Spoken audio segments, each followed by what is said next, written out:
네, 안녕하세요. 서울대 과학학과의 천현득입니다. 인공지능 ELSI 연구센터 책임을 맡고 있고요. LC 개념은 잘 아시듯이 원래 휴먼 지노 프로젝트의 연구비 5%를 생명공학의 윤리적인 법적인 사회적 쟁점을 연구하기 위해서 투여했던 거에서 기반한 것이고, 당연히 현재 인공지능 기술이 이제 생명공학 이상으로 더 큰 파급력이 있기 때문에 그에 관련된 연구들을 하는 건데, 이 개념을 잘 쓰고 있지 않다가 제가 보니까 최근에 활발하게 LC라는 개념을 AI도 많이 쓰고 있는 것 같습니다. 저희 센터는 이렇게 이제 구성이 되어 있고요. 그래서 철학, 윤리학, 법학, 사회과학, 이제 과학기술과 사회의 연관성을 연구하시는 연구원 선생님들과 함께 하고 있고, 또 학생 연구원들이 같이 하고 있습니다. 2020년도에 이 선도혁신연구센터 지원 사업 지원을 받아서 설립을 했었고, 제가 연구년 했던 한 해를 빼고 계속 수행을 하고 있고요. 감사하게 올해도 선정해 주셔서 센터 운영하는 데 큰 도움이 될 것 같습니다. 그래서 이 연구센터 운영을 기반으로 해서 제가 AI 연구원의 Embodied AI 대학 중점 과제에 함께 참여를 하고 있고요. 또 하나는 IITP에서 사실 LLM 만드는 기술 개발 과제 중에 하나인데, 윤리성, 사회성 향상하는 컨소시엄에 참여해서 같이 이 LLM의 윤리성을 평가하고 또 증진할 수 있는 가이드라인 이런 것들을 만드는 작업을 같이 이제 하고 있습니다. 그래서 저희는 이제 연구도 수행하지만 인공지능의 넓은 의미의 윤리적인 쟁점들을 이제 소개하고 또 같이 소통하는 그런 일들도 같이 하고 있고요.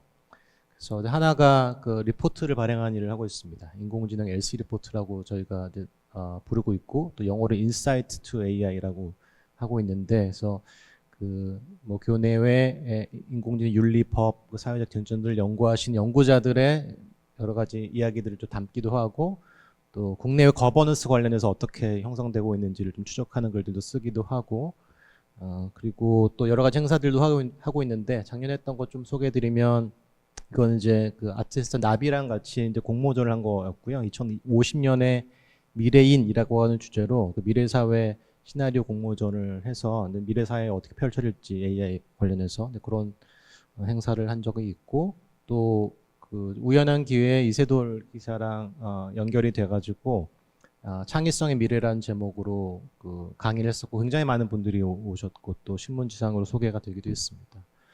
또 요거는 이제 자연대 램프 사업에 좀 지원을 더 받아가지고 인공지능 기계학습의 이제 철학 분야의 저면 학자들과 함께 워크숍을 겨울에 했었고요. 여기도 굉장히 많은 분들이 관심을 가져주셨고, 올해에도 봄학기에 두 번의 공개 세미나를 진행했는데, 첫 번째 거는 얼굴 인식이 역사에 관련된 좀 20세기 중반의 이야기를 다뤘었고요. 그다음에 이거는 이제 지난주에 한 것인데, 인공지능과 의식 관련된, 의식은 되게 어려운 주제이기도 하고 별로 엄밀하게 학문적으로 다룰 수 있을까 저도 개인적으로 좀 고민이 있었는데, 최근에 또 많이 논의가 되고 있어서 요 논의를 컴퓨터 과학자, 그다음에 신경과학자, 철학자 입장에서 좀 얘기해보는 그런 시간이었고, 생각보다 굉장히 많은 분들이 관심이 있으셔서 저희가 모감홀에서 행사를 했었는데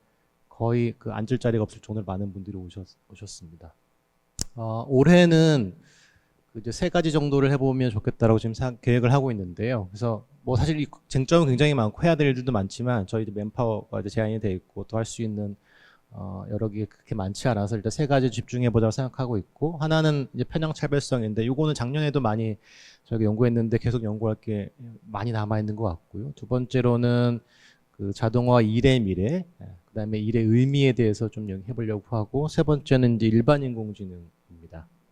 간략하게만 말씀드리려고 하는데, 그래서 언어 모형 포함해서 다양한 AI 모델들이 어느 정도로 이제 편향돼 있고, 그 편향은 다 불가피하다는 건 다 알려져 있는 사실인 것 같고요. 어떻게 완화하고 어떻게 이제 가번할 건지가 이제 문제인데,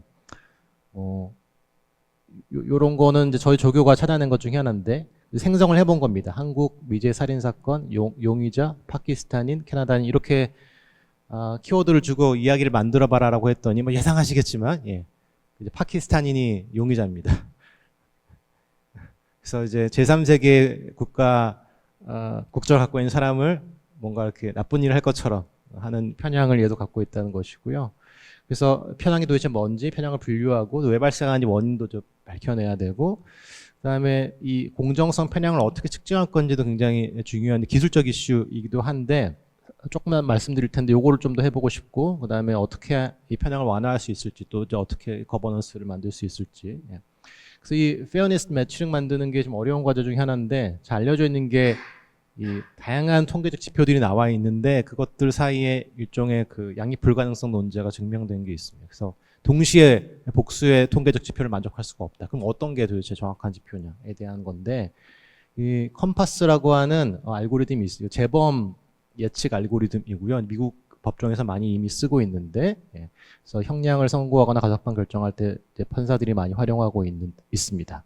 근데 이 알고리즘에 대해서 프로퍼블리카라고 하는 매체에서 이 알고리즘이 흑인들을 차별한다고 폭로를 해서 이제 공방이 오고 가서 굉장히 유명해진 알고리즘 중에 하나인데, 예. 근데 어떻게 측정하는지 따라서 사실 뭐 페어하다고 볼 수도 있고 아니라고 볼 수도 있고 이제 그런 문제가 좀 있습니다. 그래서 여기 제가 숫자를 좀 써놓긴 했는데, 예. 그래서 FP는 이제 false positive, false negative를 이제 써놓은 거고요. 그다음에 서바이버는 재범을 하지 않은 거, 재범한 거, 그다음에 고위험군, 저위험군 이렇게 되어 있는 겁니다. 그래서 뭐 한 가지 생각해 볼 수 있는 거는 통계적으로 흑인과 백인을 똑같이 판단하라 이렇게 하는 건데, 그거는 현실적이지 않고 많이 쓰이는 건 두 중에 하나입니다. 하나는 이제 predictive parity,라고 해가지고 예측적 정확성이고요. 두 번째 거는 이제 오류율의 어떤 그 균등성 같은 겁니다. 그래서 첫 번째 건 아이디어는 그 흑인이 백인은 간에 어쨌든 고위험군으로 분류된 사람이 실제로 재범을 저지르냐, 이 이제 정확성을 보는 지표고, 두 번째 거는 실제로 재범 위험이 적은데 고위험군으로 잘못 분류되거나 그 반대이거나, 그래서 이제 오류율을 이제 평가하는 건데, 그래서 프로블리카에서 문제 제기했던 건 두 번째입니다. 여기 그 블랙 디펜, 그러니까 흑인들의 경우에는 false positive 비율이 굉장히 높고요. 예. 그래서 고위험군이 아닌데 고위험군이라고 잘못 판단될 가능성이 흑인들은 높고, 백인들의 경우에는 false negative가 높죠. 실제로는 더 경감해주는 어떤 효과를 보여준다는 겁니다. 근데 이것들이 아까 잠깐 말씀드렸지만 통계적으로 동시에 만족될 수 없는 지표들이기 때문에 이제 어떻게 해야 되는지 이런 걸 좀 더 해보려고 하고, 또 하나는 이제 일의 미래인데, 최근에 아마 발표된 그 Future of Jobs 리포트, 그 월드 이코노미 포럼, 이걸 보신 분도 계시겠지만 이제 지속적으로 2, 3년 주기를 발행을 하고 있고, 이 자동화되면서 사람들이 일을 대체하는 게 아니냐라고 하는 우려들이 이제 크고, 그다음에 헐리우드 작가협회, 배우협회 이런 데서 뭐 파업을 하고 또 그 니고시에이션을 하고 이런 것들도 많이 들어보셨을 거라고 생각을 합니다. 그리고 이제 그 철학 법학 분야에서는 이거를 일종의 유토피아 논의로, 그러니까 일하지 않는 것이 꼭 나쁜 건 아니라고 하는, 그럼 이제 유토피아가 되는 거죠. 그런 논의로 이제 발전을 하고 있는데, 그래서 얼마나 대체할 수 있을까? 대량 실업이 진짜 발생할 수 있을까에 대한 약간 사회과학적 논의도 필요한데, 저희가 이제 그런 맨파워는 없지만, 좀 그 의미의 차원에서 과연 발생한다면 어떻게 대비해야 될까? 기본소득 같은 게 대비책이 될 수 있을까? 그다음에 인간이 만약에 노동하지 않고 예컨대 기본소득 같은 걸 통해서 기본적인 생활수준이 유지되면 의미 있는 삶을 살 수 있을까? 만족스러운 삶일까? 그리고 대체하는 게 아니라 보완해서, 그러니까 직업 그 자체는 있지만 직무가 많이 바뀔 수가 있잖아요. 그래서 AI와 협업하면서 하는 경우에 그 meaningful work이라고 하는 게 보존될 수 있을까? 이런 이제 의미의 문제에 대해서는 저희가 좀 해볼 수 있을 것 같고요. 그리고 이제 AGI 논의도 좀 해보려고 하는데, 사실 그 점점 가까워온다는 생각이 계속 들고, 그 이제 목소리 크신 분들이 빨리 올 거라고 예상을 계속 하고 있어서 저는 그렇게 빨리 올 것 같진 않지만 어쨌든 그 중요한 과제일 것 같습니다. 언제 올지 어떻게 올지, 온다면 어떻게 통제할 수 있을지. 그 다음에 조금 넓게 보면 이 담론, 그 AGI 혹은 ASI라고 하는 이 담론 자체가 이제 국가 안보 관련해서 굉장히 중요한 역할을 하고 엄청난 돈을 이제 쏟아 부으려고 하고 있긴 한데, 그 왜 이렇게 이 담론이 유행하는지 이런 논의들도 조금 해보면 좋겠다라고 생각을 하고 있습니다. 그래서 저희 하던 대로 연구와 더불어서 여러 가지 공개 행사들과 세미나를 통해서 이런 이제 이야기들을 좀 소통하는 그런 일도 같이 해 나가도록 하겠습니다. 예, 감사합니다.